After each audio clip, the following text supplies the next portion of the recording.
پھر دن ہوا پرانی رات کا، کرے سو شکر ہم خدا کی ذات کا، خدا کی ذات کا نیا پھر دن ہوا۔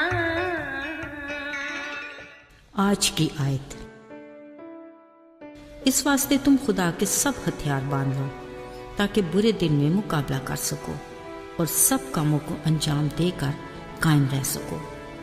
افسیوں 6 باب 13 آیت۔ عزیزو، جب ہم کبھی کسی بھی جنگ کا ذکر کرتے ہیں تو ہمارے ذہن میں تباہ کاریوں کی خوفناک صورتیں سر اٹھا کر ہمارے دل کو ملال کر دیتی ہیں۔ آباد شہر تباہ، نسل انسانی فنا، کاروبار زندگی ختم اور نہ جانے کیا کیا۔ اس خوفناک حالت کو صرف محسوس کیا جا سکتا ہے، الفاظ بیان نہیں کر سکتے۔ یہاں تک کہ قدرت بھی متاثر ہوئے بغیر نہیں رہتی۔ اس میں تو کوئی دو رائے نہیں کہ دنیا میں بہرحال 2 مخالف قوتیں تو موجود ہوتی ہیں جو ہر پل ایک دوسرے کے ساتھ نبرد آزما رہتی ہیں۔ آج بھی ہر روز ایسی ہی خبریں سننے کو ملتی ہیں، کیونکہ آدھی دنیا تو اسی صورتحال سے دوچار ہے۔ یہ سب کچھ اس گناہ کی بدولت ہوا جو ابلیس کے سبب آدم اور حوا کے ذریعے دنیا میں وارد ہوا۔ پھر گزرتے وقت کے ساتھ بنی نوع انسان اس قدر بدکاریوں کا شکار ہوا کہ خالق خدا کو خود اسے اپنے ہاتھ سے فنا کرنا پڑا۔ یہ اس زمانے کی بات ہے جب پانی کا بڑا طوفان آیا۔ اس وقت صرف نوح اور اس کا گھرانہ اور وہ تمام چرند پرند اور رینگنے والے جانور بچ گئے جو کشتی میں خدا کے حکم سے سوار تھے۔ اسی سے اگلی نسل انسانی چلی اور اسی سے دوبارہ چرند پرند کے سلسلے بڑھے جو آج تک رواں دواں ہیں۔ نوح کے بڑے اور تاریخی طوفان کے بعد خدا نے کہا تھا کہ پھر میں پانی کا طوفان کبھی نہیں لاؤں گا، کیونکہ انسان کے خیال سدا لڑک پن سے ہی برے ہیں۔ خالق خدا کو علم تھا کہ بنی نوع انسان بدی کا شکار تو رہے گا ہی، نیکی اور بدی کی قوتیں بھی ایک دوسرے سے برسرے پیکار رہیں گی۔ تو پھر دیکھ لیجئے، ایسا ہی تو ہے نا۔ عزیزو، بطور مسیحی ہم بھی ہر پل جنگ کی حالت میں رہتے ہیں، مگر ہماری جنگ خون اور گوشت سے نہیں، بلکہ اس دنیا کی تاریکی کے حاکموں اور شرارت کی ان روحانی فوجوں سے ہے جو آسمانی مقاموں میں ہیں۔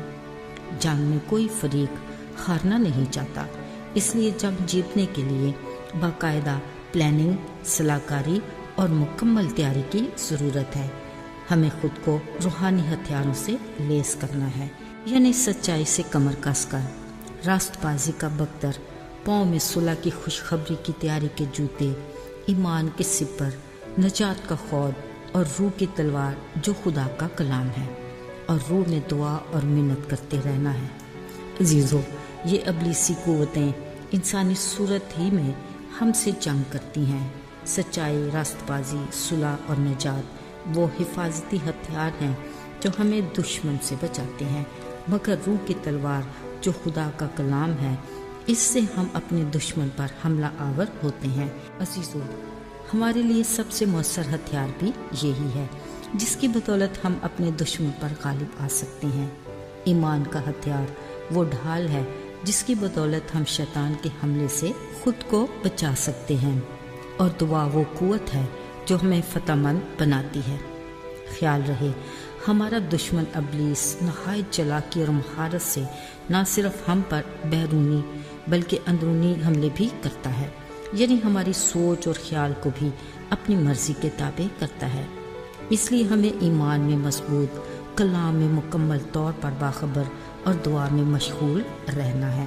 ابلیس کلام ہی کے ذریعے ہم پر حملہ آور ہوتا ہے، اس لیے ہمیں کلام سے ہی اسے زیر کرنا ہے۔ ذرا سوچئے، ایسے میں ہمیں کس قدر خدا کے کلام سے واقف ہونا چاہیے۔ ذرا یاد کیجئے یسوع کی زمینی خدمت کے آغاز کو۔ ابلیس نے یسوع کے کلام ہی سے آزمانے کی کوشش کی اور یسوع اپنے کلام ہی سے اس پر غالب آیا۔ اس لیے خدا نے اپنے کلام کو اپنے ہر نام سے زیادہ عظمت دی ہے۔ کلام کے ساتھ یسوع نے ہر بڑے کام کا آغاز دعا سے کیا، اور اسی قوت کی بدولت صلیبی سفر کے دوران پر آزمائشوں پر فتح پائی۔ عزیزو، بطور مسیحی ہمیں اپنی روحانی جنگ میں مقابلے کے لیے کس قدر تیاری کی ضرورت ہے۔ اگر ہمارا مکمل بھروسہ اپنے خداوند پر ہے تو پھر ہمیں گھبرانے کی ضرورت نہیں۔ یہ جنگ خدا کی ہے اور یقیناً فتح ہماری ہے۔ آئیے دعا کریں۔ اے باپ، ہم اس بات کا اقرار کرتے ہیں کہ ہم کمزور ہیں، مگر ہم جانتے ہیں کہ ہمارا خدا زوراور ہے۔ ہمیں اپنے دشمن ابلیس کا مقابلہ کرنے کے لیے قوت دے، ہمیں ایمان کی مضبوطی اور اپنے کلام سے آگاہی اور ہر وقت دعا میں جاگتے رہنے کا فضل دے۔ یسوع کے نام سے مانگا ہے، عطا فرما، آمین۔